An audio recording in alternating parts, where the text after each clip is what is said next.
नमस्कार, हमारे IGNOU audio books channel पर आपका स्वागत है। इंदिरा गांधी राष्ट्रीय मुक्त विश्वविद्यालय, school of journalism and new media studies, सॉजन्स सर्टिफिकेट प्रोग्राम्स, सामुदायिक रेडियो में प्रमाण पत्र CCR, हिंदी CCRB-JM 001 सामुदायिक रेडियो का परिचय, खंड 2 सामुदायिक रेडियो और समाज, इकाई 5 समुदायों का बोध, 5.0 प्रस्तावना। अब आप अपने पाठ्यक्रम सामुदायिक रेडियो की प्रस्तावना के दूसरे खंड का आरंभ करने जा रहे हैं। पिछले खंड में आपने सामुदायिक रेडियो के बुनियादी भावों को समझा है।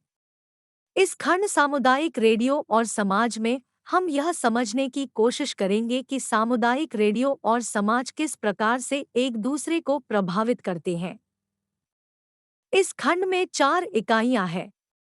समुदायों का बोध, मिल्कियत सशक्तिकरण और सम्मिलितीकरण, क्षमता निर्माण और स्वयंसेवी भावना, श्रोता प्रसारक संबंध व सहभागी कार्यक्रम निर्माण। पहली इकाई का विषय है समुदायों का बोध। समुदाय का बोध उस प्रसंग को समझने का पहला चरण है जिसमें सामुदायिक रेडियो एक संभव समाजी प्रक्रिया बनकर उभरता है। हम सब समुदाय शब्द से भली भांति परिचित हैं।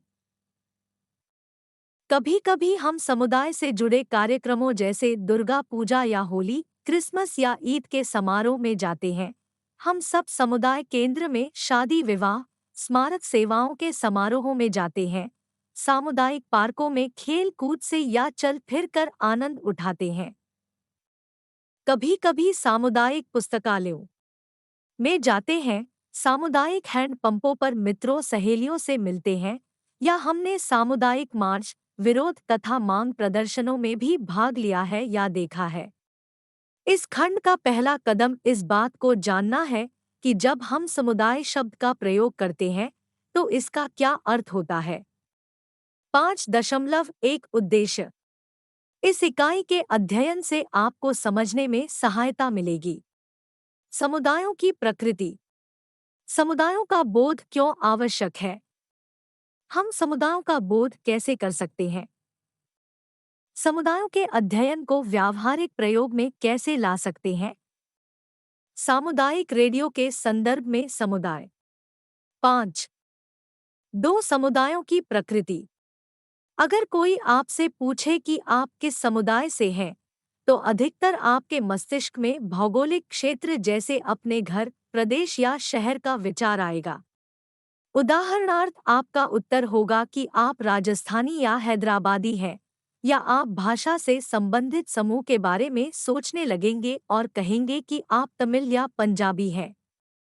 इस प्रश्न के उत्तर में आपका ध्यान अपनी जाति की ओर भी जा सकता है और जवाब में आप कहेंगे कि आप गुप्ता समुदाय से हैं या जाट हैं। कुछ लोग इसका उत्तर धर्म संबंधी समुदाय से जोड़कर दे सकते हैं और कह सकते हैं कि आप जैन समुदाय से हैं, या शामी ईसाई या शिया या सुन्नी मुस्लिम समुदाय से हैं। इस प्रश्न के उत्तर में पेशे का हवाला देते हुए पण का हवाला देते आप अपने आप को दर्जी या मैकेनिक भी बता सकते हैं।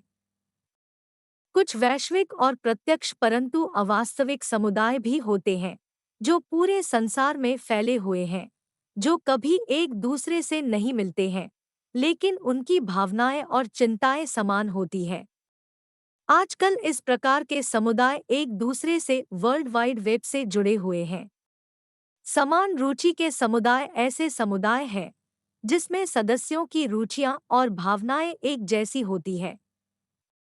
इंटरनेट पर ऐसे लाखों समुदाय या समूह मौजूद हैं, जैसे संगीत प्रेमियों का MP3 कॉम या पर्वत आरोहियों का ABC ऑफ माउंटेनियरिंग.com। आपके अड़ोस पड़ोस में बूढ़े स्त्री पुरुषों का कोई समूह या क्लब भी देखने में आ सकता है जो अधिकायु से संबंधित समस्याओं को सुलझाने के लिए बनाया गया हो। इनको भी बूढ़ों के स्वतंत्र समुदाय के रूप में गिना जा सकता है। कम्युनिटी ऑफ प्रैक्टिस COP या व्यावहारिक समुदाय, इस शब्द की परिभाषा ब्रिटिश स्टैंडर्ड इंस्टीट्यूट में इस प्रकार दी गई है। लोगों के ऐसे समुदाय जो एक दूसरे के ज्ञान से लाभ उठाने और संगठन के लिए बेहतर कामकाजी बर्ताव के लिए बनाए जाते हैं। उदाहरण के लिए forum for sustainable land management एम विकास के लिए भूमि प्रबंधन में लगे शोध विशेषज्ञों और संगठनों को शामिल करते हैं, जिससे शोध संबंधी अध्ययन को प्रभावशाली ढंग से व्यवहार में लाया जा सके। समुदायों की सूची बहुत लंबी है। कम्युनिटी समुदाय शब्द लैटिन के कम्युनिटास शब्द से लिया गया है। यह शब्द स्वयं ही कम्युनी से बनाया गया है, जिसका अर्थ है समान, सर्वसकारण, हर एक या बहुत से लोगों में पाया जाने वाला शब्द क्यूमिनीस लैटिन भाषा के उपसर्ग कॉम अर्थ एक साथ और शब्द म्यूनीस अर्थ प्रस्तुति पर सेवाएं से बनाया गया है। किसी समुदाय की पहचान के लिए ये परिभाषाएं काफी हैं, लेकिन इनके अतिरिक्त और भी परिभाषाएं हो सकती हैं। हम एक बार में कई समुदायों से संबंधित हो सकते हैं। हमारी पहचान उन समूहों से होती है जिनकी रुचियां या अनुभव, इतिहास या भूगोल समान होते हैं। 5 फरवरी 2001 समुदाय किसको कहते हैं? शब्द समुदाय का संबंध हमसे है, लेकिन सामुदायिकी रेडियो के संदर्भ में इसका अर्थ उन लोगों से है जो किसी विशेष भौगोलिक क्षेत्र में रहते हैं। कोई समुदाय व्यक्तियों का समूह ही नहीं होता है, बल्कि सामाजिक सांस्कृतिक तंत्र भी होता है। किसी समुदाय का अपना ही एक जीवन होता है, जो उसके सदस्यों के सकल जीवन से ऊपर होता है। एक समुदाय के कुल तमाम सामाजिक सांस्कृतिक अंश उसकी टेक्नोलॉजी से लेकर अपने आपसी विश्वासों तक स्थानांतरण हो जाते हैं और चिन्हों और व्यवहारों के द्वारा इकट्ठे हो जाते हैं। उदाहरणार्थ, अलग-अलग घरों के किसी एक समुदाय की भौगोलिक सीमाएं अस्पष्ट हो सकती हैं, परंतु उनकी भाषा या सांस्कृतिक रीतियां एक सी होंगी। मिसाल के तौर पर गुजरात के कच्छ क्षेत्र के गांव मीलों दूर हैं। उनके बीच में बंजर भूमि है और यद्यपि ये गांव दैनिक बुनियाद पर छोटी-छोटी स्वतंत्र बस्तियों के रूप में काम करते हैं, परंतु ये एक संकलित समुदाय के रूप में कार्यकलाप करते हैं। वे एक भाषा बोलते हैं और साधारणतया कच्छ क्षेत्र के अंदर शादी विवाह और व्यापार के द्वारा एक दूसरे से संबंध बनाते हैं। इस प्रकार के मामलों में समुदायों की भौगोलिक सीमाएं ठीक-ठीक तय करना कभी-कभी कठिन होता है। आइए समुदाय की मान्यता प्राप्त परिभाषाएं खोजें। आपको किसी समुदाय को उसकी सफलता के परिवेश में समझना होगा और इसलिए समुदाय को समझने के लिए ये परिभाषाएं काफी उपयोगी सिद्ध होंगी। 5 फरवरी 2002 कुछ और परिभाषाएं। समाजशास्त्र में किसी समुदाय की परिभाषा एक ही स्थान पर रहने वाले आपसी मेलमिलाप वाले लोगों के एक समूह से दी गई है। तथापि समुदाय शब्द की परिभाषा का अर्थ ऐसे व्यक्ति विशेष से है जिनके स्थान या मेलमिलाप की सतह से अलग, जिनके लक्षण एक समान हो। समुदाय का सरलतम अर्थ है लोगों का ऐसा समूह जिनके लक्षण या रहन-सहन समान हो। यह समान रहन-सहन हो सकता है किसी विशेष भौगोलिक परिस्थिति में रहना, जातीयता या संस्कृति, समान भाषा, एक सी सामाजिक और सांस्कृतिक रीतियां, लिंग, धर्म, आयु आदि। एक और परिभाषा के अनुसार जिसमें समान रुचियों पर जोर दिया गया है, जिसके मुताबिक समुदाय लोगों का ऐसा समूह है जिसके अंदर समान उद्देश्य या रुचि हो, जिनके प्रति वे आपसी जिम्मेदारी निभाते हों, जो आपसी संबंधों को मानता हो, जो सदस्यों के व्यक्तिगत मतभेदों का सम्मान करता हो, जो एक दूसरे की भलाई और समूह की निष्ठा और भलाई के लिए प्रतिबद्ध हो। अपनी प्रगति को जाने 10। एक आपके शहर में डॉक्टरों और मेडिकल के पेशे से जुड़े दूसरे लोगों ने एक रिहायशी कॉम्प्लेक्स तैयार किया है। आप इस कॉम्प्लेक्स में रहने वाले समुदाय को किस प्रकार परिभाषित करेंगी? 50 से 60 शब्दों में। 5.2 3 समुदायों के कार्य। व्यक्ति विशेष जिस समुदाय से संबंध रखते हैं, उसके लिए अपना समय और ऊर्जा खर्च रखते हैं, उसके लिए अपना समय और ऊर्जा द करते हैं। इसको कई रूपों में किया जा सकता है। तक और धार्मिक समारोहों के एक समुदाय के द्वारा आयोजित सामाजिक, सांस्कृतिक और धार्मिक समारोहों के लिए सामाजिक प्रतिबद्धता समुदाय के लिए समय और ऊर्जा के निवेश का एक रूप है। उदाहरण के लिए भारत में अलग-अलग समुदाय नव वर्ष को अलग-अलग ढंग से मनाते हैं। तेलुगु लोग उगादि, तमिल विशु, पंजाबी वैशाखी इत्यादि मनाते हैं। हर समुदाय इनको अपने ढंग से मनाता है, जिसमें विशेष संगीत, नृत्य, रीतियां, खाने इत्यादि शामिल है। इन गतिविधियों में शामिल होने से किसी व्यक्ति विशेष को समुदाय विशेष की पहचान और एक बड़े विस्तृत परिवार में मिलजुल कर रहने की भावना मिलती है। 2. समुदाय का सदस्य होने से हमारे अंदर व्यक्तिगत जागरूकता की भावना पैदा होती है। हम समुदाय की भलाई के लिए सार्थक गतिविधियों में भाग लेते हैं व सहयोग देते हैं। उदाहरण के लिए हम किसी ऐसे समुदाय का अंश हो सकते हैं जो उन लोगों के बारे में जागरूकता फैलाता है जो एड्स पीएलए समूहों के साथ रहते हैं। पॉजिटिव पीपल जागरूकता जो ऐसे लोगों के अधिकारों की वकालत करता है, गलत विचारधाराओं और कलंकों को दूर करने की कोशिश करता है तथा मानव गौरव को बहाल करता है। इस प्रकार के समुदायों का एक हिस्सा होने से हमारे अंदर दूसरों की भलाई के लिए समुदाय सेवा जैसी काम करने की भावना पैदा होती है। 3. हमारी पहचान उन समुदायों से होती है जिनका संबंध हमारे काम और पेशे से होता है। इनमें विद्यार्थियों के समूह, किसान सहकारी संघ या पड़ोसी नागरिक समूह होते हैं जो हमें बेहतर मध्यस्थता की शक्ति उत्पन्न करने और सीखने का मौका देते हैं और समग्र सशक्तिकरण में सहायता करते हैं। कभी-कभी हमारा संबंध कुछ समुदायों से अचानक या स्वयं ही हो जाता है। हमारे परिवार का समुदाय जिसमें हम जन्म लेते हैं, इसकी ऐसी ही एक मिसाल है। इसका एक और रोचक उदाहरण यह भी हो सकता है। कोई व्यक्ति जो एक ऐसे स्थान पर रहता हो जहां दूसरा समुदाय रहता है। एक चार्टर्ड अकाउंटेंट किसी सूचना टेक्नोलॉजी कंपनी में जाता है, लेकिन वह सूचना विशेषज्ञ नहीं होता है। फिर भी वह इस सूचना टेक्नोलॉजी समुदाय का हिस्सा बन जाता है, क्योंकि उस संस्था में काम करने वाले अधिकतर लोग सूचना टेक्नोलॉजी विशेषज्ञ हैं।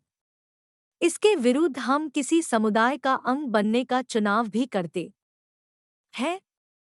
जैसे कोई व्यक्ति रेडियो जॉकी बनना पसंद करता है। यह पेशा उस व्यक्ति को प्रसारणकर्ताओं के समुदाय का अंश बना देता है, जिससे रेडियो जॉकी कार्यक्रम निर्माता, आलेखक और कई दूसरे पेशेवर व्यक्ति जुड़े होते हैं। किसी समुदाय का अंग होने से हमारे अंदर जुड़े रहने की भावना आती है। वास्तव में हम सब किसी न किसी समुदाय से संबंध रखते हैं, क्योंकि प्राकृतिक रूप से हम सब सामाजिक जंतु हैं और समान विचार रखने वाले व्यक्तियों या पड़ोसियों से मेल जोल रखना पसंद करते हैं। समुदाय मनोरंजन, खेलकूद, तनाव मुक्ति तथा समय गुजारने के लिए एक दूसरे के नजदीक आ सकते हैं। समुदाय रोजाना की जिंदगी गुजारने, कुछ सीखने तथा शिक्षा प्राप्त करने, सामाजिक या आध्यात्मिक विकास, जीवन यापन समस्याओं को सुलझाने इत्यादि के संदर्भ में कार्य करते हैं। कई घटक और परिस्थितियां किसी समुदाय में उसके सदस्यों के बीच घनिष्ठता और स्नेहता की तीव्रता को तय करते हैं। व्यक्तियों को समुदायों से जोड़ने वाले कुछ घटक निम्न हो सकते हैं। 1. संकल्प, 2. विश्वास, 3. संसाधन, 4. आवश्यकताएं, 5. जोखिम। लोग एक दूसरे के नजदीक रहते हैं, जैसे रुचि से संबंधित समूह। कोई विशेष विश्वास या मत, जैसे कोई धार्मिक मत, किसी विशेष विचारधारा, दर्शन में विश्वास। आपसी संसाधन जैसे पानी, भूमि, संस्थान व स्कूल आदि। व्यावसायिक जीवन यापन, सामाजिक, आध्यात्मिक आदि। बड़े समाज में रहने के जोखिम, जैसे एड्स के मरीजों के साथ रहना, अवैधानिक प्रवासी, अनधिकृत कच्ची बस्तियों के रहने वाले आदि। अब तक हमने समुदाय की सरल परिभाषाएं तलाश की हैं तथा यह कि वे कैसे बनते हैं और वे क्या करते हैं। कभी कभी कोई समुदाय ऐसी स्थिर और घनिष्ठ इकाई नहीं होती है कि उसकी आसानी से पहचान हो जाए या उसको आसानी से समझा जा सके। समुदाय की कई तहें हो सकती हैं जो अधिक बड़े सामाजिक प्रकरण में पाई जाती है, किसी उद्देश्य या कम समय के लिए एक दूसरे के पास आती है। समुदायों के अंदर भी समुदाय होते हैं और एक ही व्यक्ति एक ही समय में कई समुदायों का सदस्य हो सकता है। जिन प्रकरणों में हम समुदायों के विषय में पढ़ रहे हैं, उनमें से एक यह है कि हम सामुदायिक संसाधन सामुदायिक रेडियो का परिचय कराने की कोशिश कर रहे हैं, जो दूरियों को कम करके एक साथ कई समुदायों की आवश्यकताओं को पूरा करेगा। 5. 3 समुदायों का बोध। हमने अभी अभी देखा है कि जिस संदर्भ में हम समुदाय शब्द को समझने की कोशिश कर रहे हैं, उसका उद्देश्य है सामुदाय से एक नए संसाधन सामुदायिक रेडियो के रूप में परिचित कराना जो समुदाय के साथ अपनी पहचान बनाएगा। हमने इस प्रस्तावना के साथ शुरुआत की थी कि वे सभी लोग जो किसी भौगोलिक क्षेत्र में रहते हैं और जहां सामुदायिक रेडियो सुना जा सकता है, हमारे सामुदायिक रेडियो के लिए समुदाय का अंग है।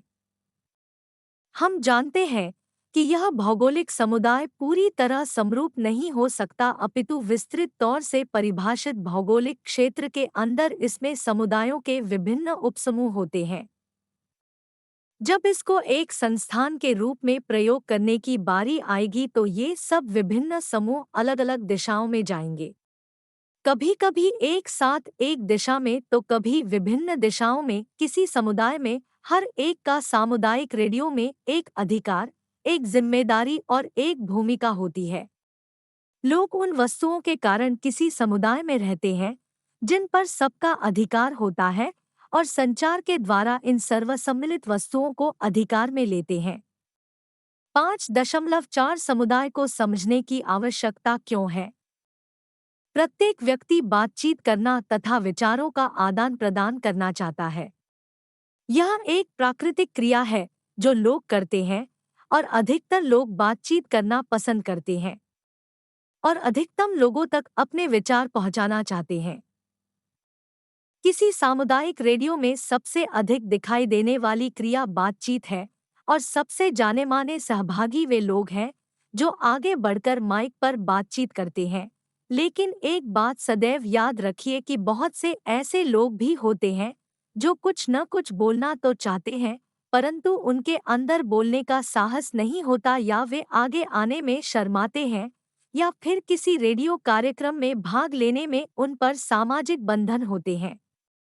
रुचियों का टकराव या भय भी समुदाय के कुछ भाग को सामुदायिक रेडियो से दूर रख सकता है। सामुदायिक रेडियो स्टेशन के मैनेजरों और कार्यक्रम इंचार्ज को इन रुकावटों और सामाजिक कठिनाइयों को समझना चाहिए। एक नए प्रकार की गतिविधि होने के कारण सामुदायिक रेडियो के बेहतर प्रयोग के लिए समुदाय के एक बड़े भाग को जागरूक, प्रेरित और गतिशील करना होगा। यद्यपि कुछ ऐसे सम्मिलित बिंदु हैं जिन पर समुदाय एकमत होते हैं, किसी बड़े समुदाय में प्रत्येक समूह के संचार के लिए अपनी आवश्यकताएं तथा मांगें होती हैं और सामुदायिक रेडियो को इन सबको पूरा करना होगा। आइए एक संभव परिस्थिति का उदाहरण लेते हैं। मान लीजिए किसी छोटे शहर में जो एक कृषि क्षेत्र है जहां एक सामुदायिक रेडियो स्थापित किया जाना है और हमको यह जानना है कि संभवतः इसके कौन-कौन श्रोतागण हो सकते हैं। हम एक सर्वेक्षण करते हैं और देखते हैं कि श्रोताओं की अधिकता का संबंध कृभाग समुदायों से है जो विभिन्न कृषि गतिविधियों में लगे हुए हैं, लेकिन लोगों का एक छोटा सा समूह ईंटों के भट्ठे में काम करता है। ये लोग प्रवासी समूह से हैं और साधारणतः किसानों से कोई परस्पर संबंध नहीं रखते हैं। 2. ये किसान सामुदायिक रेडियो का प्रयोग बाजार की कीमतों को जानने के लिए करना चाहते हैं। वे चाहते हैं कि मौसम संबंधी जानकारी उनको पाबंदी से मिलती रहे। मौजूदा समय में खेतों में लगने वाले किसी कीड़े मकोड़े के बारे में वे दूसरे किसानों की सलाह और मदद चाहते हैं। वे इस समस्या के लिए ईंट के भट्ठे को दोषी ठहराते हैं। 3 इसी कृभाग समुदाय में स्त्रियां करीबी शहर के बाजार में सब्जियां बेचने जाती हैं। इन बाजारों को जाने वाली सड़कों पर सुरक्षा का अभाव उनके लिए चिंता का विषय है। ये स्त्रियां इस समस्या के बारे में रेडियो पर बात करना चाहती हैं और जानती हैं कि गांव की पंचायत इस समस्या के समाधान में कोई रुचि नहीं ले रही है। 4 ट्रांसमिशन क्षेत्र में आने वाले कुछ गांवों के युवा वर्ग गांव के बाहर उपलब्ध रोजगार के अवसरों के बारे में कार्यक्रम सुनना चाहता है, क्योंकि वे कृषि के रिवायती पेशे में रुचि नहीं रखते हैं। 5 ईंटों के भट्ठे में काम करने वालों की अपनी सांस्कृतिक रीतियां होती हैं और वे रेडियो पर अपने संगीत को सुनाना चाहते हैं या लोक नाटक को प्रस्तुत करना चाहते हैं। वे चाहते हैं कि रेडियो के द्वारा उनकी सांस्कृतिक गतिविधियों को नियमित कार्यक्रमों के माध्यम से प्रस्तुत किया जाए, परंतु उनका संबंध एक विभिन्न भाषा बोलने वालों के एक समूह से होता है और उनका संगीत गाने समुदाय में अधिकतर लोकप्रिय नहीं होते हैं। 6 एक गैरसरकारी संगठन है जो सार्वजनिक स्वास्थ्य के क्षेत्र में काम कर रहा है और वह लोगों को रेडियो कार्यक्रमों के माध्यम से स्वास्थ्य से जुड़े किसी ज्वलंत मामले पर शिक्षा देना चाहता है, जैसे स्थानीय पीने के पानी में फ्लोराइड की मात्रा और स्वास्थ्य पर उसका प्रतिकूल प्रभाव और रोजाना सफाई की महत्ता। यह गैरसरकारी संगठन रेडियो कार्यक्रम बनाना जानता है और अपने कार्य को सार्वजनिक करने के लिए रेडियो पर 1 घंटे का समय लगाना चाहता है। 7 ईंटों के भट्ठे पर काम करने वाले प्रवासी मजदूरों की अपनी समस्याएं होती हैं और उनकी उपस्थिति एक वास्तविकता होती है जिस पर उस क्षेत्र में रहने वाले कृषक समुदाय के अधिकतर लोगों के द्वारा आक्रोश प्रकट किया जाता है। 8 वहां पर दृष्टिहीन लोगों के लिए एक रिहायशी स्कूल है जो रेडियो को अपने मनोरंजन और सूचना का एक महत्वपूर्ण साधन समझते हैं और चाहते हैं कि रेडियो कार्यक्रमों के द्वारा उनका मनोरंजन तो किया ही जाए, साथ ही उनकी विशिष्ट आवश्यकताओं को भी पूरा किया जाए। जैसा कि आपने उपरोक्त उदाहरणों में देखा कि यह मामले बहुत ही प्रबल हैं और इनमें लगातार बदलाव आता रहता है। ये और ऐसी दूसरे मामले रेडियो स्टेशन की स्थापना के लिए प्रसारण से पहले सर्वेक्षण में सामने आएंगे। सामुदायिक रेडियो की पहल के लिए समुदाय को समझने की दिशा में सर्वेक्षण प्रारंभिक कदम होता है। समुदाय के लिए रेडियो कार्यक्रमों की शक्ति तथा संभावनाओं के साथ कोई सर्वेक्षण सामुदायिक उपसमूहों की प्रतिकूलताओं और महत्व को प्रकट करेगा और सामुदायिक संसाधनों की पहचान में सहायता करेगा। यह महत्वपूर्ण प्रश्नों को तय करने में भी मदद करेगा, जैसे रेडियो पर किसको समय मिलेगा, कब समय मिलेगा, किसी सामुदायिक खंड को कितना समय मिलना चाहिए, समुदाय के अंदर कौन से प्रभावी खंड है और कौन लोग हाशिए पर हैं। इस प्रकार के प्रश्नों को हल करने की आवश्यकता है और इनके उत्तर समुदाय के बोध में निहित है। किसी सामुदायिक रेडियो से संबंधित व्यक्ति होने के कारण आपको किसी ऐसे साहचकार या एनिमेटर की तरह अपनी भूमिका निभानी होगी जो वास्तव में आवश्यकताओं और प्राथमिकताओं को चिन्हित करने में समुदाय की सहायता करता है। आप समुदायों की उसकी शक्तियां और सामर्थ्य पहचानने में भी सहायता करते हैं और उनको यह बताने के लिए भी मार्गदर्शन करते हैं कि सामुदायिक रेडियो उनको किस प्रकार से बढ़ा सकता है। यह उसी समय ही संभव हो सकता है जब आपको यह ज्ञात हो कि समुदाय में कौन लोग शामिल होते हैं, वे क्या चाहते हैं और वे क्या कर सकते हैं। 5 मार्च 2002 हम समुदाय का बोध किस प्रकार कर सकते हैं। समुदाय के बोध में कई चरण शामिल हैं। 1 समुदाय का वर्णन करना या उसका परिचय देना। 2 उनकी आवश्यकताओं या चिंताओं की पहचान करना। 3 उनकी शक्तियों और सामर्थ्य को मान्यता देना। आइए कुछ विवरण के साथ इनकी जांच करें। 5.3 समुदाय का परिचय देना। किसी समुदाय के बुनियादी वर्णन में जन्म व मृत्यु से संबंधित आंकड़े शामिल हैं, भौगोलिक स्थिति, स्त्री पुरुष के अलग अलग आंकड़े, आयु संबंधी आंकड़े, पेशे, परिवारों के सदस्यों की संख्या तथा आय और उनकी मिल्कियत में वस्तुएं जैसे घटक समुदाय का परिचय देने में सहायक होते हैं। आइए देखें कि यह किस प्रकार महत्वपूर्ण है।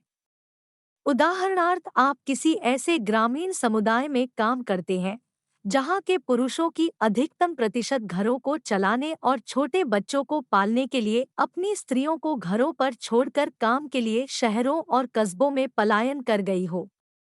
उस क्षेत्र में सामुदायिक रेडियो पर किसी माता या पिता की तरह स्त्रियां और उनकी आवश्यकताएं छाई रहेंगी, या वह सामुदायिक रेडियो जिसमें आप सम्मिलित होना चाहते हैं किसी ऐसी शहरी कच्ची बस्ती के नजदीक है जहां उन प्रवासी पुरुषों की अधिकतर आबादी है जो अपने परिवारों को कस्बों और गांवों में छोड़ यहां आ बसे हैं।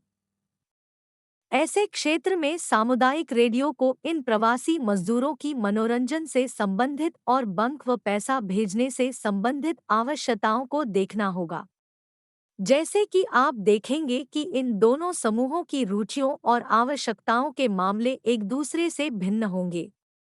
रेडियो पर प्रसारित किए जाने वाले कार्यक्रमों की तैयारी से पहले आपको समुदाय की आवश्यकताओं को समझना होगा। दक्षिणी गुजरात के गांवों में ऐसे समुदाय हैं जिनके अधिकतर युवा विदेशों में रहते हैं और काम करते हैं, और समुदाय में अधिकतर सेवानिवृत्त बूढ़े लोग रहते हैं। पश्चिमी कीनिया, अफ्रीका के नियांजा क्षेत्र में ऐसा समुदाय है जहां स्त्रियों और पुरुषों की अधिकतर संख्या HIV एड्स से प्रभावित है और वह दादा नाना और उनके पौत्रों पर आधारित है। इनकी आवश्यकताओं को समझने के लिए आपको समुदाय के विस्तृत परिचय की आवश्यकता होगी। सांस्कृतिक स्वभाव, स्थानीय त्योहार, फसलें, खानपान, स्थानीय मत और विश्वास, यह सब सामुदायिक परिचय का भाग होते हैं। धर्म तथा जाति जैसे दूसरे घटक भी सामुदायिक परिचय से संबंधित होते हैं।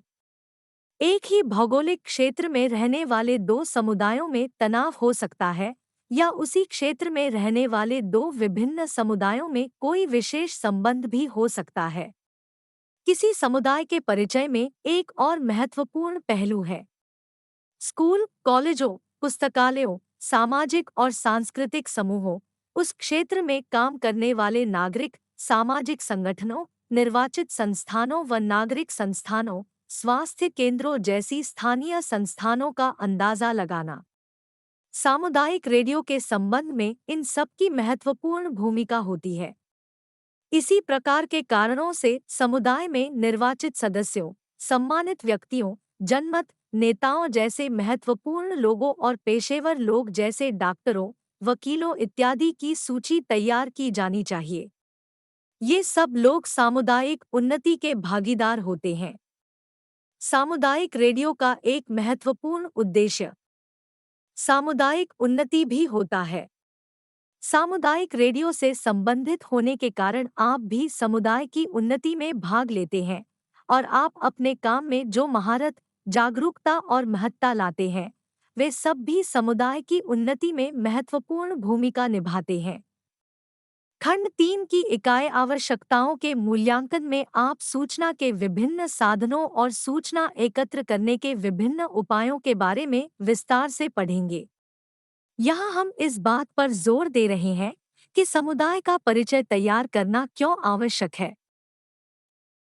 प्रकरण अध्ययन, केस स्टडी। कोटमाले में ई-टुक-टुक परियोजना ई-टुक-टुक कम लागत का एक चल रेडियो स्टेशन और दूर केंद्र है जो श्रीलंका में सीमांत और ग्रामीण समुदायों के द्वारा नए और परंपरागत साधनों और सूचना संचार प्रौद्योगिकियों में बढ़ी हुई सहभागिता और पहुंच को प्रोत्साहित करता है। ई-टुक-टुक श्रीलंका के सेंट्रल हिल क्षेत्र में विद्यमान कम्युनिटी मल्टीमीडिया सेंटर और रेडियो स्टेशन के विस्तार के रूप में काम कर रहा है। यह परियोजना चल इकाई के कार्यान्वयन के द्वारा मौजूदा दूर केंद्र और रेडियो स्टेशन की पूरक है जो दूरस्थ और सीमांत समुदायों तक उनको पहुंचाता है। आवर्त श्रोता अनुसंधान के एक भाग के रूप में किए गए सर्वेक्षण से समुदाय के समक्ष निम्नलिखित समस्याएं सामने आई। एक, आय, महंगी सार्वजनिक परिवहन, अनियमित सेवाओं और यात्रा में लगने वाले समय के कारण स्टेशन के लक्षित श्रोताओं में गतिशीलता सीमित है। 2, जाति, लिंग और जातीयता जैसे घटकों के कारण सामुदायिक सुविधाओं की मिल्कियत के बोध तक पहुंच और भी अधिक सीमित है। समुदाय के बोध में कोटमाले रेडियो काफी सहायक है, जिसने चलनशीलता की एक नई सोच प्रस्तुत की है और इसको इटुकटुक कहा जाता है। इटुकटुक ने परंपरागत दूर केंद्र और रेडियो स्टेशन की सेवाओं को विस्तार देकर तथा सुविधाओं को स्टूडियो और कक्षा से बाहर लाकर गांव तक पहुंचाया है। प्रसारण से पहले कार्यक्रमों को समुदाय के द्वारा और उसके अंदर रिकॉर्ड और प्रस्तुत किया जाता है और उनका पुनरावलोकन किया जाता है, जिसके कारण मिल्कियत तथा सत्यता की अधिकतम भावना पैदा होती है। इस केंद्र की क्षमता वीसैट 128 किलोबाइट प्रति सेकंड और 115 किलोबाइट प्रति सेकंड CDMA कनेक्शन है। इसकी क्षमता को बढ़ाकर अब 512 किलोबाइट प्रति सेकंड का विप LL कनेक्शन किया जा रहा है, जिससे इंटरनेट और चल इकाई से संवादी प्रसारण के द्वारा फुल स्क्रीन कॉन्फ्रेंसिंग और रेडियो स्टेशन कार्यक्रम निर्माण की लाइव स्ट्रीमिंग संभव हो जाएगी। इससे कम्युनिटी मल्टीमीडिया सेंटर को सामुदायिक सहभागिता, अपनी गतिविधियों के लिए विस्तारित समुदाय की जागरूकता के अवसर तथा उपलब्ध सेवाओं को बढ़ाने में सहायता मिलेगी।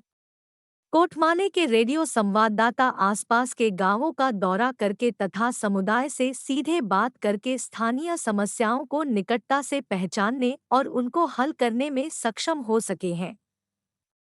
स्थानीय लोगों के साथ बातचीत के बाद समस्याओं को समझने में सक्षमता से केंद्र के प्रति जागरूकता और समर्थन में वृद्धि हुई, जिसके कारण स्वयंसेवी भावना और सक्षमता बढ़ी है। उपरोक्त उदाहरण में आपने न केवल यह देखा कि समुदाय की आवश्यकता क्या है, बल्कि यह भी देखा कि समुदाय क्या करने में सक्षम है, अर्थात उसकी अंतर्निहित शक्तियाँ क्या है और सामुदायिक रेडियो इस शक्ति को किस प्रकार गतिशील, संगठित कर सकता है और बढ़ा सकता है। क्या आप बता सकते हैं कि समुदाय का बोध किस प्रकार से उसकी आवश्यकताओं का बोध होता है? 5.3 4 समुदाय की आवश्यकताओं और शक्तियों की पहचान। आवश्यकताओं को इस प्रकार परिभाषित किया जा सकता है: जो कुछ हमारे पास है और हमारे पास क्या होना चाहिए। इसके बीच में रिक्त स्थान को या वास्तविक और आदर्श के बीच रिक्त स्थान को आवश्यकता कहा जा सकता है।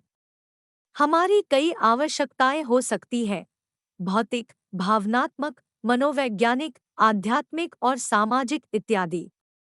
आवश्यकताओं के कई स्तर या श्रेणियां हो सकती हैं।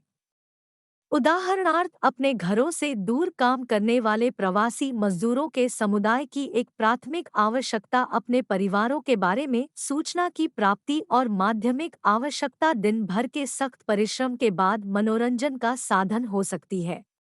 आइए उन आवश्यकताओं की सूची बनाएं जो समुदाय की पहचान में आपकी सहायक हो सकती हैं। 1. अभीष्ट आवश्यकताएं, वे आवश्यकताएं जिनको हम महसूस करते हैं या चाहते हैं। 2. अभिव्यक्त आवश्यकताएं, वे आवश्यकताएं जिनको कोई महसूस करने के बाद जाहिर करता है। 3. भविष्य की आवश्यकताएं, जो वर्तमान में तो आवश्यकता नहीं है परंतु भविष्य में किसी समय आवश्यकता बन सकती है। 4. गुप्त आवश्यकताएं, जब कोई व्यक्ति अपनी आवश्यकताओं के बारे में न जानता हो। 5. निर्णायक आवश्यकताएं, ऐसी आवश्यकताएं जिनकी आपूर्ति व्यक्ति विषय के जीवन को प्रभावित करे। आवश्यकताओं का अध्ययन बहुत ही विस्तृत और रोचक है। सामुदायिक रेडियो से संबंधित होने के कारण आप विभिन्न आवश्यकताओं के स्पर्श में आते हैं। सूचनात्मक या संचारात्मक आवश्यकता जो उत्प्रेरक का काम करती है, दूसरी वास्तविक आवश्यकताओं को पूरा करने में सहायक होती है। आइए आपको बताएं कि कोई सामुदायिक रेडियो क्या प्राप्त कर सकता है। किसी सामुदायिक सहभागिता परियोजना में रेडियो कार्यक्रमों के अतिरिक्त गांवों को जिला मुख्यालय से जोड़ने वाली सड़क के निर्माण के लिए रेडियो के द्वारा दान अभियान चलाया गया। बहुत से लोगों ने नकद धन, श्रम, जानकारी इत्यादि प्रस्तुत किए। शीघ्र ही प्रदेश अधिकारियों ने एक कमेटी बना दी जिसमें संबंधित लोगों का प्रतिनिधित्व था। कमेटी के अंदर सामुदायिक रेडियो के उत्प्रेरण से एक प्रेशर ग्रुप, दबाव समूह इसी कमेटी से बातचीत के लिए बनाया गया। स्थानीय, खंड और जिला स्तर के अधिकारियों तक पहुंचा गया।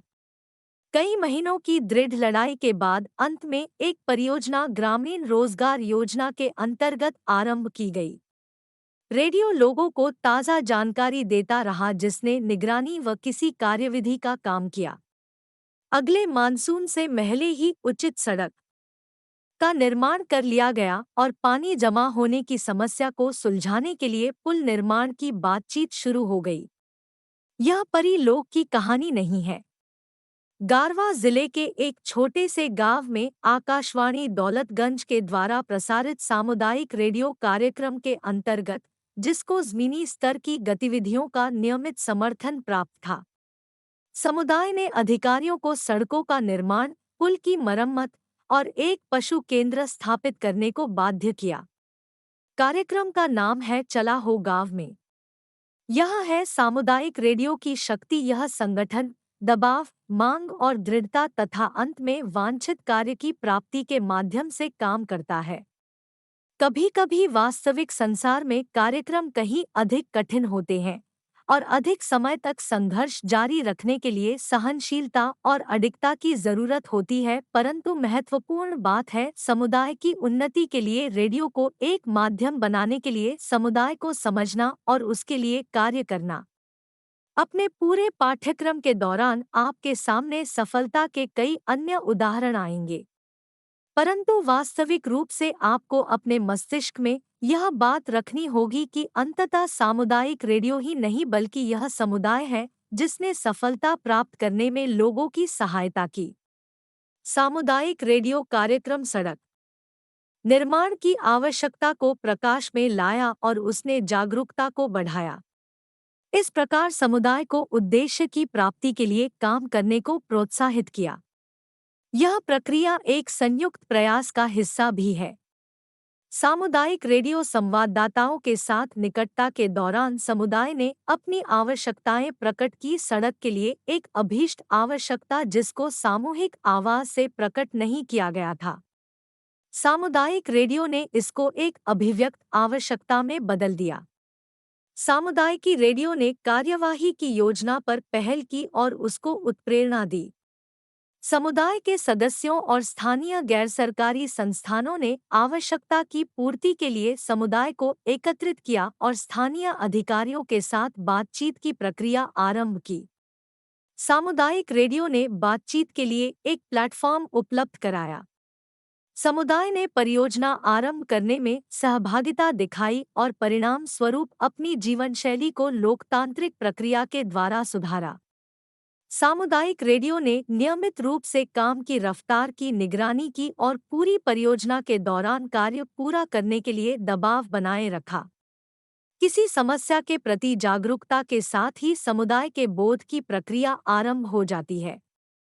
अधिकतर परिस्थितियों में समुदाय के बोध में चरण भी विस्तृत रूप से एक जैसे होते हैं। पहला चरण है सरोकारों को पहचानना। इसमें शामिल हो जाएं और सारे सहभागियों की शिनाख्त करें। समस्या को गहराई से समझकर सरोकारों को स्पष्ट करें। उन चयनों, विकल्पों पर विचार करें जो उपलब्ध हों तथा उनके प्रभावों, परिणामों की पहचान करें। समुदाय और उसकी आवश्यकताओं को समझने में ये अत्यंत महत्वपूर्ण कदम है। अगली चुनौती यह समझना है कि समुदाय के लिए निर्णय किस प्रकार किए जाते हैं और इन फैसलों को कौन करता है और निर्णय प्रक्रिया में सदस्य किस प्रकार भागीदार बनना चाहते हैं और अंततः वे अनौपचारिक रूप से सामुदायिक आवश्यकताओं का किस प्रकार से मूल्यांकन करते हैं और इस बात का अंदाजा लगाते हैं कि समुदाय किस प्रकार नए विचारों के प्रति अपनी प्रतिक्रिया व्यक्त करता है और उनका हल पेश करता है। 5. 4 सामुदायिक रेडियो के संदर्भ में समुदाय। सामुदायिक रेडियो के संदर्भ विशेष में हमने समुदायों को समझने के लिए अब तक जो चर्चा की है, आइए उसका समाहरण करें ताकि हम देख सकें कि इस बोध को किस सीमा तक व्यवहारिक प्रयोग में लाया जा सकता है। सामुदायिक रेडियो के संदर्भ में समुदाय में वे लोग शामिल होते हैं जो लोग ट्रांसमीटर के प्रसारण क्षेत्र में रहते हैं या काम करते हैं। यह क्षेत्र लगभग सामुदायिक रेडियो के स्थान के आसपास 5 से 10 किलोमीटर की परिधि में आता है। स्थान के अनुसार चाहे वह ग्रामीण हो, अर्ध शहरी हो या शहरी, समुदायों की प्रकृति भिन्न होगी। वह कोई समांगी समूह नहीं होगा। इस प्रसारण क्षेत्र के अंदर विभिन्न पेशों, जातियों, धर्मों, आय समूह इत्यादि से संबंध रखने वाले स्त्री, पुरुष, लड़के और लड़कियां होंगे। हर एक की अपनी आशाएं, आवश्यकताएं तथा सरोकार होते हैं। सामुदायिक रेडियो से संबंधित होने के कारण आपको इस प्रसारण क्षेत्र में लोगों के जन्म परिचय का अच्छा ज्ञान होना चाहिए। इस क्षेत्र में रहने वाले सभी लोग सामुदायिक रेडियो के श्रोता होते हैं। स्थान के अनुसार उस क्षेत्र में कई वाणिज्य संस्थाएं, फैक्ट्रियां और दुकानें भी हो सकती हैं।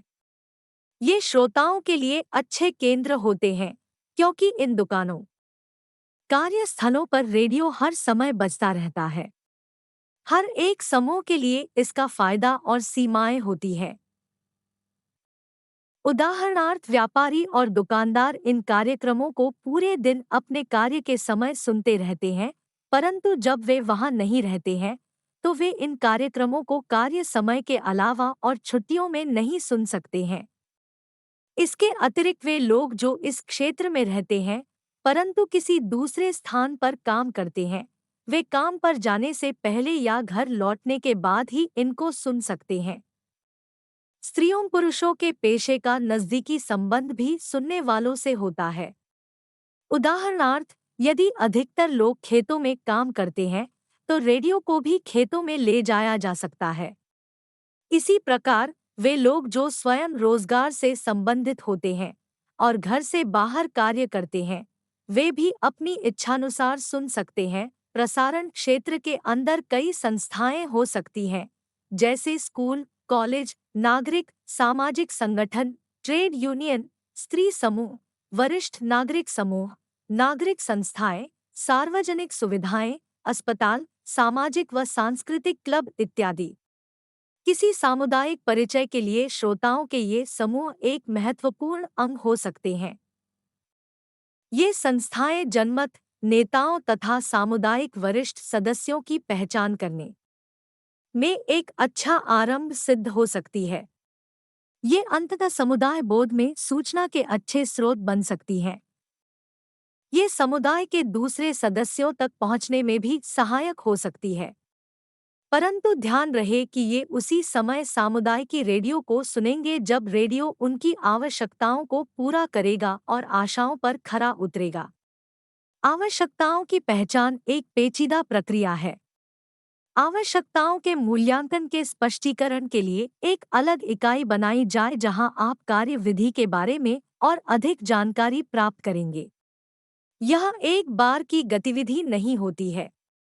लोगों की कई आवश्यकताएं होती हैं। सूचना तथा संचार आवश्यकताएं इसका एक बड़ा हिस्सा होती हैं। समस्याओं के हल और दूसरी आवश्यकताओं की पूर्ति में ये आवश्यकताएं महत्वपूर्ण योगदान देती है। सूचनात्मक आवश्यकताएं सदैव ही महसूस नहीं की जाती है और न ही वे दृष्टिगोचर होती है, अर्थात लोगों को ज्ञात हो भी सकता है और नहीं भी कि उनको किसी सूचना की आवश्यकता है। उदाहरणार्थ यदि किसी क्षेत्र में खतरनाक रासायनिक पदार्थ उत्पन्न करने वाली फैक्ट्री लगाई जाती है तो उस क्षेत्र में रहने वाले लोग केवल रोजगार के नए अवसरों के बारे में ही सोचेंगे और उस रासायनिक फैक्ट्री के वातावरण पर कुप्रभावों के बारे में नहीं सोचेंगे। इसलिए उनकी एक आवश्यकता है और एक अधिकार है कि उस बारे में जाने, परंतु उनको उस बारे में न तो पता है और न ही अंदाजा। इसी प्रकार जब सरकार किसी कल्याण कार्य की घोषणा करती है तो लोग उसका लाभ नहीं उठा पाते हैं, क्योंकि उसका उचित रूप से प्रचार नहीं किया जाता है। उसके बारे में नहीं जानते हैं और उनको सूचित ही नहीं किया जाता है कि वे उससे किस प्रकार लाभ उठा सकते हैं। एक सामुदायिक सुविधाकारक या एनिमेटर या डेवलपमेंट प्रैक्टिशनर जैसे सामुदायिक रेडियो से संबंधित व्यक्ति ही इस सूचनात्मक आवश्यकता की पूर्ति कर सकता है। इसी प्रकार वह व्यक्ति समुदायों की आवश्यकताओं को व्यक्त करने में सहायता कर सकता है और इससे संबंधित सूचना का समर्थन कर सकता है। अपनी प्रगति को जांचे। 12। कोई समुदाय है जिसमें अधिकतर गरीब, अनपढ़ मजदूर हैं और नागरिक अधिकारियों से साधारणतः अज्ञात है। वे शहरी कच्ची आबादी में रहते हैं, जहां जीवन स्तर बहुत ही निम्न है। किसी को उनकी जीवन शैली, उनकी आवश्यकताओं और रोजाना के जीवन में आने वाली कठिनाइयों के बारे में जानने में कोई रुचि नहीं है। जब कोई दुर्घटना होती है या कोई अप्राकृतिक घटना होती है, तभी समाचार पत्रों में उसकी रिपोर्ट आती है। समुदाय उस क्षेत्र में एक बड़े संपन्न समुदाय का एक छोटा हिस्सा है। अब किसी नज़दीकी संस्थान में एक सामुदायिक रेडियो स्थापित किया जाता है और वह समुदाय उस रेडियो क्षेत्र के अंदर ही आता है। सामुदायिक रेडियो उनकी आवश्यकताओं के प्रति आवाज उठाता है और रेडियो कार्यक्रमों, विचार विमर्श, जनमत साक्षात्कार इत्यादि का आयोजन करता है। समुदाय जिन समस्याओं का सामना कर रहा है, उससे श्रोता अवगत हो जाते हैं, जैसे अस्वस्थ्यप्रद स्थितियां और निकासी प्रणाली का अभाव, रोजाना की वस्तुओं जैसे दूध, सब्जियों आदि का क्षेत्र में उपलब्ध न होना, सार्वजनिक परिवहन से काफी दूरी, समय पर स्त्री पुरुष का अपने कार्यस्थल पर न पहुंचना और कभी-कभी परिवहन सुविधा की कमी के कारण मजदूरी से वंचित रह जाना, अस्पतालों तक पहुंचने में कठिनाई और स्थानीय डॉक्टरों का न होना। समुदाय में कौन-कौन भागीदार होता है? रेडियो स्टेशन इन समस्याओं का हल ढूंढने के लिए उन तक पहुंचने में सहायक हो सकता है। तमाम मानवों के लिए संचार एक प्राकृतिक प्रक्रिया है। सामाजिक प्राणी होने के कारण हमें अपने विचारों के आदान प्रदान की आवश्यकता होती है और हम अपने दुख सुख को बांटते हैं और अपनी समस्याओं को मिलजुल कर हल करते हैं। चूंकि समुदाय में लोग मौजूद होते हैं और लोगों का उनसे संबंध होता है, इसलिए प्रगति की किसी भी गतिविधि के लिए कभी-कभी समुदायों को किसी एक उद्देश्य के लिए दोबारा समूहबद्ध और परिभाषित होना पड़ता है तथा आपसी अंतः संबंधों को इन चिन्हित उद्देश्यों के चारों ओर मजबूत होना पड़ता है। सामुदायिक रेडियो लोगों के लिए अपनी बात कहने का एक मंच होता है और सामुदायिक निर्माण के लिए एक शक्तिशाली माध्यम भी है। समुदाय के अच्छे बोध से ही समुदाय के हित के लिए इस माध्यम से अधिकतम लाभ उठाया जा सकता है। समुदाय और उसकी आवश्यकताओं को समझने तथा समुदाय के अंदर पारस्परिक प्रभाव के साधन तलाश करने के लिए सामुदायिक स्वयंसेवकों के साथ मिलकर काम करना अच्छा रहता है। इसके अतिरिक्त यदि रेडियो के लिए स्थानीय समूहों का एक समूह तैयार कर लिया जाए तो इससे समुदाय के अंदर काम करने वाली विभिन्न शक्तियों के बीच बोध को बढ़ाने में बहुत सहायता मिलेगी। 5 सारांश। हमने यह इकाई समुदाय की प्रकृति और समुदाय की पहचान करने से आरंभ की थी। हमने मूल लैटिन शब्द से समुदाय शब्द की उत्पत्ति के बारे में भी पढ़ा था। इसके बाद हमने समुदाय की कुछ परिभाषाएं भी पढ़ी और फिर हमने समुदाय और उसकी भौगोलिक स्थिति या उनके बसने वाले स्थान के बीच संबंध को भी जाना, क्योंकि हमें अपना ध्यान इस बात की ओर लगाना होगा कि सामुदायिक रेडियो स्थापित करने मुदायिक डीओसे के लिए समुदाय की पहचान किस प्रकार की जाए। इसके बाद हमने देखा कि समुदाय क्या करता है, उनकी गतिविधियां सामाजिक और पेशेवर दोनों ही व्यक्तियों से किस प्रकार संबंधित होती है और वे किस प्रकार समुदाय का अंश बन जाती है। हमने यह भी समझ लिया है कि समुदाय का परिचय तैयार करने में सामुदायिक गतिविधियां कितना महत्व रखती है। सामुदायिक परिचय तैयार करने के बाद हमने विभिन्न रूप से समुदाय को समझने की ओर कदम बढ़ाया ताकि हम यह जान सके कि जीवन के उन पहलुओं को किस प्रकार चुने जो सामुदायिक रेडियो की स्थापना में विशेष महत्व रखते हैं। समुदाय के विस्तृत बोध की महत्ता पर इस पढ़ाई सामग्री के अगले चरण में जोर दिया गया है, क्योंकि रेडियो स्टेशन को समुदाय के लिए महत्वपूर्ण और मनोरम बनाने में यह अत्यधिक महत्वपूर्ण होता है। समुदाय के बोध से कि हम उनकी आवश्यकताओं को पहचानने और इन आवश्यकताओं को रेडियो कार्यक्रमों का रूप देने में सफल हो सके। एक कदम और आगे बढ़कर हमने फिर यह सीखा कि रेडियो को किसी समुदाय की प्रगति के साधन के रूप में किस प्रकार कार्य करना चाहिए, जिससे वह उनकी आवश्यकताओं को जाहिर करने, इन आवश्यकताओं की मांग करने में सदस्यों को गतिमान करने और समुदाय के प्रभावशाली व्यक्तियों और जनमत निर्माणकर्ताओं के साथ आपसी संबंध स्थापित करके इन आवश्यकताओं को पूरा करने में सहायक हो सके। और अंत में हमने इन कड़ियों के बारे में पढ़ा जो समुदाय और सामुदायिक रेडियो को स्थापित करना चाहिए ताकि वह लोगों की आवाज के रूप में पहचाना जा सके। धन्यवाद। मिलते हैं अगले वीडियो में अगले पाठ के साथ।